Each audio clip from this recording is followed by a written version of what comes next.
그러니까요. 네, 저희가 한번 다시 또 연결돼 있으면 인터뷰 요청을 좀 드리겠습니다. 그때 네, 다시 한번 또 고맙습니다. 말씀해 주십시오. 알겠습니다. 네. 고맙습니다. 네, 오늘 말씀 고맙습니다. 네, 지금까지 윤석열 캠프 대외협력 특보이신 김경진 전 의원이었습니다.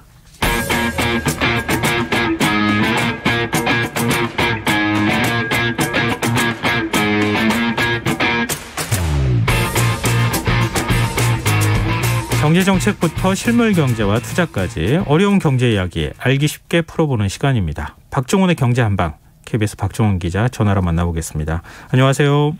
네, 안녕하세요. 네, 우리가 이 시간에 미국과 관련되어 있는 미국 이제 경제 주요 이제 지표, 예를 들면 인플레이션과 관련되어 있는 부분부터 시작해서 여러 차례 얘기를 했잖아요.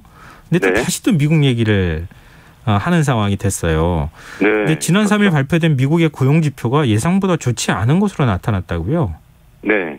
이 미국 노동부에서 이 지난달 비농업 부문 일자리가 23만 5천 개가 늘어났다고 발표를 했는데요. 이게 네. 어느 정도로 시장한테 놀라운 수치냐면 그 전에 이 미국에서는 전문가들이 이렇게 집계해갖고 좀 얘기를 합니다. 그래서 전망치를 블룸버그 통신이 다 모아서 이게 73만 3천 개가 늘어날 것이다. 이렇게 예상을 했었거든요. 네. 그런데 23만 5천 개였으니까 사실상 시장 전망의 3분의 1 정도밖에 늘어나지 않은 거죠. 예. 뿐만 아니라 이 7월 정도만 해도 일자리가 105만 개가 늘어났었는데 이게 갑자기 줄어드니까 사실 시장에 깜짝 놀랄 만한 그런 지표였고요.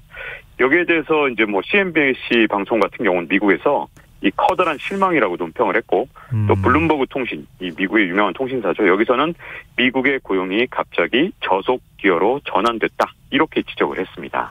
더 큰 문제는 임금 상승률이라면서요? 네, 사실 고용 지표가 그렇게 충격적인 건 오히려 금융시장에는 좋은 신호로 작용을 좀 했어요. 왜냐하면 이게 고용이 이렇게 안 되니까 그러면 테이퍼링을 올해 안에 한다더니 이거 못하지 않겠냐. 이런 전망이 나오면서 오히려 시장에는 이걸 좋게 받아들이는 그런 애널리스트, 분석가들도 있었는데 근데 우리나라 언론에는 이 고용지표 충격만 좀 집중적으로 보도가 됐거든요. 네. 그런데 사실 여기에 같은 날 발표된 지수 중에서 또 굉장히 중요한 지수가 사실 우리나라 언론에서 좀 간과된 측면이 있었는데 네. 미국의 임금 상승률이 더 큰 문제였던 거죠. 그래서 전년 대비 시간당 임금 상승률이 8월 달에 4.3%를 기록했는데 이게 전달에 4%를 웃돌았을 뿐만 아니라 네. 이 정도면 미국에서는 아주 기록적인 수치로 임금이 오른 겁니다. 그럼 고용 지표는 기대에 미치지 못하는데 임금만 오른 이유 뭘까요? 다들 여기에 대해서 굉장히 이제 의구심을 갖고 있는데 네. 이 공화당이 주지사인 주, 미국에서는 이제 주마다 다르니까 이런 주에서는 6월부터 사실 실업수당이 크게 줄어들었고 또 민주당이 주지사인 주는 9월 초부터 실업수당이 이제 줄어들다 보니까 그러면 사람들이 이제 실업수당을 못 받으니까 일자리를 찾으러 나올 거고 그러면 고용이 더 늘어날 것이다. 이렇게 굉장히 희망적인 측면에서 많이들 봤었거든요. 네.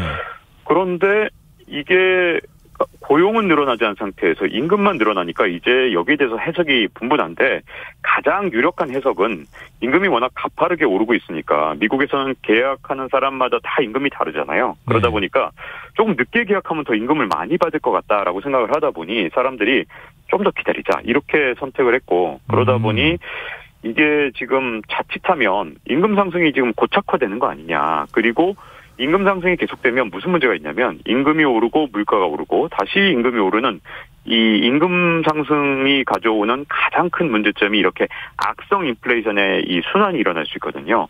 이런 걱정이 살살 고개를 들기 시작한 겁니다. 근데 미 연준은 물가 상승은 일시적인 현상이다. 이런 입장을 밝혀오지 않았습니까? 네, 저는 사실 아직 시장에 대해서 연준의 말을 좀 믿고 싶어요. 근데 이게 지금 일자리가 현재 안 늘어났다라는 측면에서 연준에서 이제 테이퍼링을 좀 연기할 것이다라는 그런 전망이 있는가 하면 또 한편에서는 이렇게 물가뿐만 아니라 지금 물가는 지금 5%대 오르고 있는데 임금까지 4%대가 오르면 이건 이제 좀 약간 걱정이 되는 거죠. 한편에서 또 어떤 걱정이 되냐면 연준의 어떤 스텝이 꼬여서 지금 현재 실물 경제는 좋지 않은데 물가만 오르는 현상을 이제 스태그플레이션이라고 부르고 이게 1980년대까지 있다가 이제 그동안 우리가 30여 년 동안은 스태그플레이션을 보지 못했거든요. 근데 이게 다시 오는 게 아니냐. 그리고 스태그플레이션이 왔을 때 사실은 이게 굉장히 연준 입장에서 굉장히 해법이 없는 그런 문제거든요. 그렇기 때문에 연준이 앞으로 이제 한 6개월 정도 과연 언제 테이퍼링이라고 해서 이 양적 완화 규모를 줄이는 그 시기를 언제 잡느냐 이런 것들이 6개월 안에 아주 중요한 결단들을 앞으로 내려야 되지 않을까. 그래야 앞으로 경제가 좀 안정되는 그런 상황이 오지 않을까 하는 생각이 듭니다. 네, 스태그플레이션이라는 건 말만 들어도 뭐 이거는 상상하기도 싫은 건데요. 최악이지 않습니까, 이거는? 그렇죠. 물가가 계속 오르는 이유가 궁금해요. 네. 사실 이 코로나19가 처음에 이 미국에서 퍼졌을 때 디플레이션을 가져오는 요인이었거든요. 오히려 물가를 떨어뜨렸죠. 네. 근데 이번에 델타 변이 확산이 약간 양상이 좀 다른데요. 이 확진자가 이번에 속출을 하면서 미국의 물류 시스템이 마비가 됐습니다. 예를 들자면 항구 이제 근로자들이 이제 직장을 잃게 되거나 아니면 또 항구에서 이제 확진자들이 늘어나게 되면 항구가 마비되는 현상이 일어난 거예요. 네. 또 한 가지 문제점은 베트남 같은 이 동남아시아에서도 델타 변이가 확산되면서 생산기지의 락다운이 계속해서 이제 반복해서 일어나고 있거든요. 베트남, 인도네시아 이런 동남아시아의 여러 뭐 섬유라든가 운동화라든가 이런 만드는 시설뿐만 아니라 여러 가지 이제 원자재를 만드는 경우가 많기 때문에 지금 현재 굉장히 큰 문제인데 이쪽에서 지금 백신 물량도 확보를 못했고 그나마 이제 중국 백신이다 보니까 효과가 좀 떨어지기 때문에 걸핏하면 락다운이 반복되면서 이 글로벌 밸류체인, 이 세계적인 가치 사슬에서 심각한 문제가 일어나면서 물가 상승 압력이 좀 더 높아지고 있다는 문제가 있고요. 여기에 또 농산물이 문제인데 사실 선진국들의 농사는 사실 외국인이 짓는 경우가 정말 많거든요. 그런데 뭐 이런 선진국들 특히 유럽의 선진국 같은 경우에 뭐 아랍계라든가 터키계에서 많은 노동자들이 와서 일을 하고 있는데 이 델타 변이 때문에 이제 그전에 이제 좀 노동자들이 유입되던 게 또 막히다 보니까 여러 가지 원인으로 델타 변이가 이번에는 물가 상승을 좀 자극하는 쪽으로 움직이지 않겠느냐 이런 우려들이 조금씩 나오고 있는 거죠. 그런데 만약에 델타 변이만 원인이라고 한다면 네. 이 상황 백신 계속 접종하면서 상황이 좋아지면 그럼 자연스럽게 해결되는 거 아닙니까? 그렇죠. 그런데 이제 구조적으로 인플레이션과 디플레이션을 가르는 역할을 해왔던 게 사실은 중국이거든요. 네. 중국 같은 경우에 그동안 2008년 이후에 워낙 투자를 많이 했기 때문에 과잉 생산이 굉장히 많이 됐었고 그러다 보니 중국에서 물건을 많이 만드니까 전 세계 철강 가격을 중국 때문에 낮추는 그런 현상 그리고 뭐 알루미늄 가격까지 다 떨어뜨리는 현상이 있었는데 최근에 이 2020년 코로나19 이후에 이 중국의 태도가 좀 바뀌었어요. 이 과잉 생산이 일어나지 않도록 구조조정에 좀 나서고 심지어 최근에는 저번에 말씀드렸다시피 공동부유에 대해서 제가 말씀드렸는데 공부론 이런 통해서 지금 현재 이 저임금 근로자들에 대해서 임금을 좀 높이고 그리고 또 여러 가지 투자를 제약하는 여러 가지 규제들이 나오면서 지금까지 중국이 디플레이션을 유도하던 그런 전 세계에서의 어떤 공장 역할을 하다가 지금은 인플레이션이 발원이 되는 이 반대 영향을 지금 현재 미치고 있거든요. 그렇기 때문에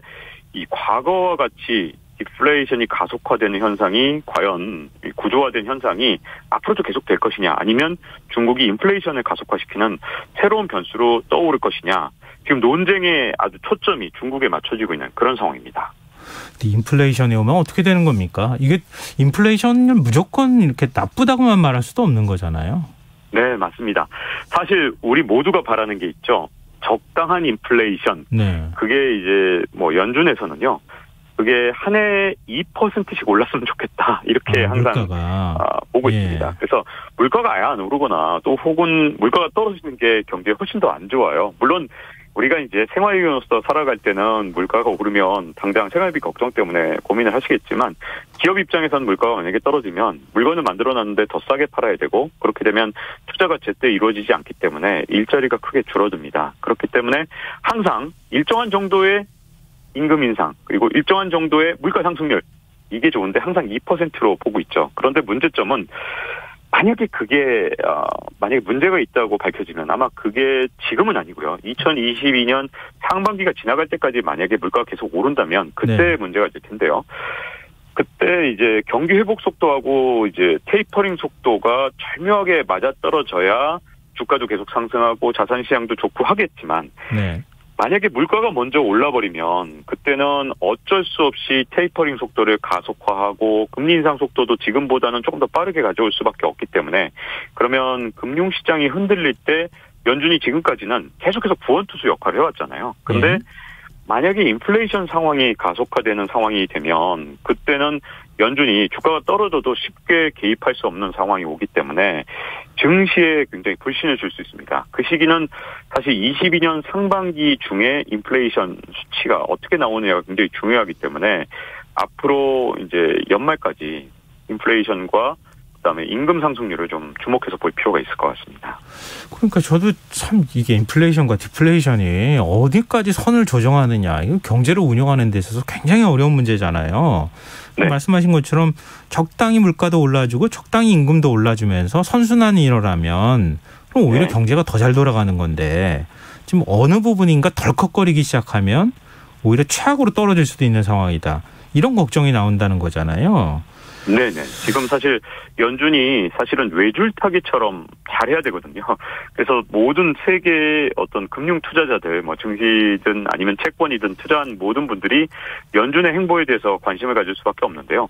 이번에 테이퍼링이 나온 게 보통 때보다 2014년하고 비교하면 한 3배 정도 빠른 속도이기 때문에 워낙 속도가 빠르다 보니까 연준이 잘해주겠지만 이 속도가 과속이면 아무래도 운전하기가 훨씬 힘들잖아요. 예. 그렇기 때문에 연준의 운전 솜씨가 그 어느 때보다도 좀 잘 운전을 해줘야 되는 그런 상황에 처해 있는 거죠. 양적 축소를 할 때도 좀 서서히 수도꼭지를 좀 잠그는 게 필요하지 않을까 싶고요. 근데 우리도 네. 이제 금리가 오르기 시작했잖아요. 더 네. 올릴 가능성이 있다 이런 얘기도 나오는데 네. 좀 뭐니 해도 주식 시장에 지금 참가하는 분들, 주식 투자하시는 분들, 이게 어떻게 되는 겁니까? 이거 지금 주가가 오르는 거예요? 내리는 거예요?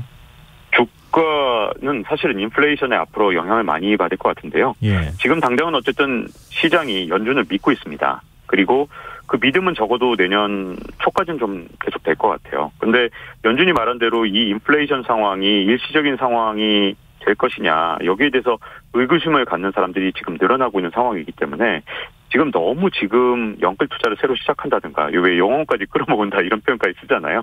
또는 특정 자산에 너무 편중되게 하는 것보다는 지금은 약간 적절한 배분, 위험 자산도 필요하지만 동시에 안전성을 좀 가져가게 달러화 비중이라든가 수많은 안전 자산들이 좀 있는데 비중을 약간은 좀 분산해야 되는 시기가 아닌가 싶습니다. 집 사는 것도 마찬가지겠죠? 네. 집을 사는 것도 좀 지금에 있어서 좀 신중할 필요가 있겠죠. 네네. 예, 그렇죠. 알겠습니다. 네, 박정훈의 경제한방, 지금까지 KBS 박정훈 기자였습니다. 오늘 말씀 고맙습니다. 네, 고맙습니다. 네. KBS 라디오 김성환의 시사 1부 순서는 여기서 마무리하겠습니다. 김성환의 시사는 청취자 여러분들의 참여를 기다리고 있으니까요. 문자 많이 보내주십시오. 참여하실 문자 번호는 #9730이고요. 짧은 문자는 50원, 긴 문자는 100원의 정보 용료가 부과됩니다. 콩 게시판 무료로 이용하실 수 있습니다. 2부에서는 사건, 사고 뉴스 등을 살펴보는 밤참 뉴스, 지금 이 영화 순서로 찾아뵙겠습니다. 전 11시 정각 2부에 다시 오겠습니다.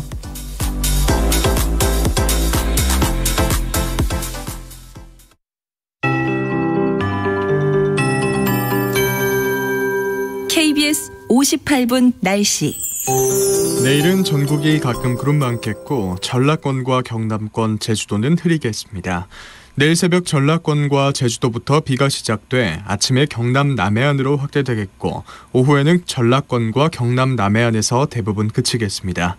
제주도는 모레 낮까지 비가 이어지는 곳이 있겠고 그 밖의 지역에는 내일 낮 동안 곳에 따라 빗방울이 떨어지겠습니다. 특히 제주도에는 내일과 모레 비가 오는 동안 돌풍과 천둥, 번개가 치는 곳이 있겠습니다. 모레까지 내륙을 중심으로 낮과 밤